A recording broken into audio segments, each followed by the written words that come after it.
right, hello wine drinking people. Time for more of what I've had to drink yesterday, and you know, I love it when I get to work in one of Napa Valley's greatest wineries. They're just standing there waiting for me to get to work and taste the wines.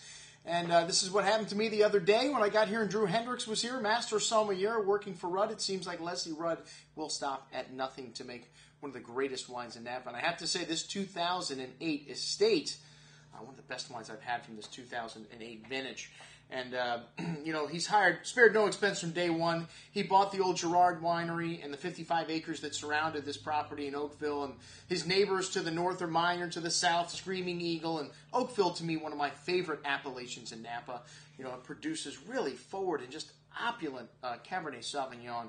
Very drinkable upon release, but, you know, it's still Cabernet Sauvignon. Still, the best wines in Oakville have the structure to age for a decade or more in your cellar, like this 2008 Oakville Estate. And, you know, they started out making, he bought the property and then ripped up the all of the vineyards, hired David Ramey as a consultant, and started making wine from purchased fruit. You may remember the Jericho Canyon Cabernet that was so great, and then Ramey left, and he started making that wine under his own label, and then I guess the people of Jericho Canyon decided their fruit was too good to sell and started making their own wine. So, well, this is one of the reasons why Rudd stopped making wine from other people's fruit for the most part. After they got their estate vineyards online, they really wanted to focus on estate bottled wine at this property from day one.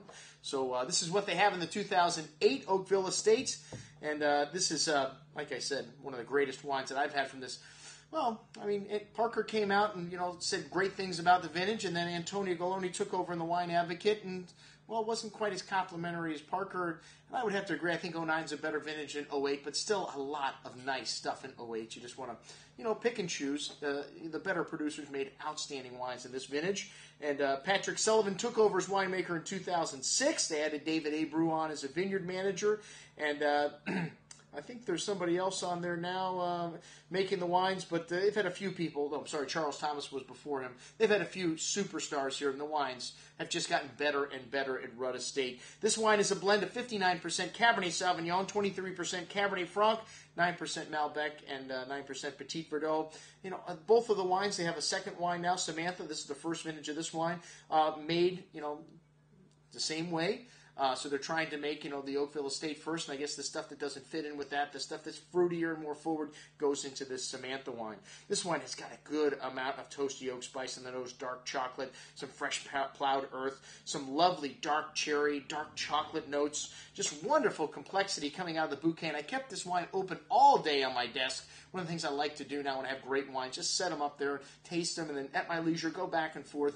This wine continued to open up all day, which is a sign to me the wine is going to age beautifully in your cellar. You want to keep this wine 8 to 10 years easily, or possibly more if you like older wines. Lovely dark cherry and dark currant berry fruit on the tongue, dark chocolate notes, firm tannins here, but really ripe and balanced, and wonderful freshness and acidity in this wine. Many layers on the finish. Killer juice. Yes, that's right. I think this is one of our first killer wines of the year. Hey, Robert Parker rated it 99 points. So, Rudd Samantha's Vineyard, like I said, the first vintage of this wine is 95% Cab, 5% Cabernet Franc, really fruity and forward.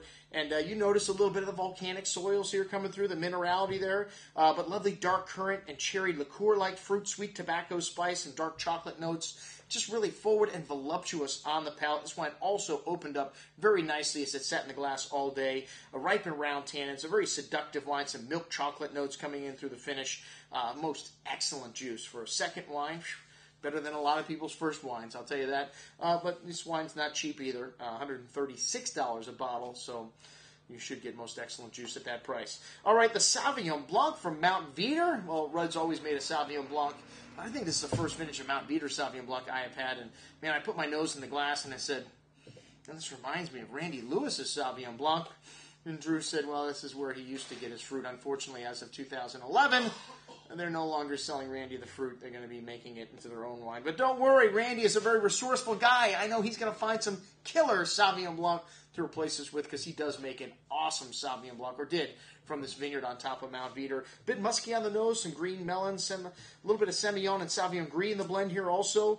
The volcanic tufa, kind of ash soil you really notice in this wine as well, the minerality to it. Very distinct bouquet, and Some nice melon, like I said before, some green fig in there, and a little bit of a grapefruit character, but more like a white Bordeaux. This wine, really stunning on the palate, lovely richness and weight here, and this wine also opened up. The whole entire day I had it open. Candied pink grapefruit, really exotic, and lovely tongue-tingly acidity on the finish. Really big wine, but balanced, and reminds me of a top-flight white Bordeaux. Very smooth, creamy texture. Killer juice. That's right, killer Sauvignon Blanc. Have we ever rated a Sauvignon Blanc killer? This may be the first one. That's what I had to drink with Drew Hendricks from Rudd Estate. I'm your host, Andrew Lampasoni, signing off for the Wine Watch, saying remember, always drink the good stuff first.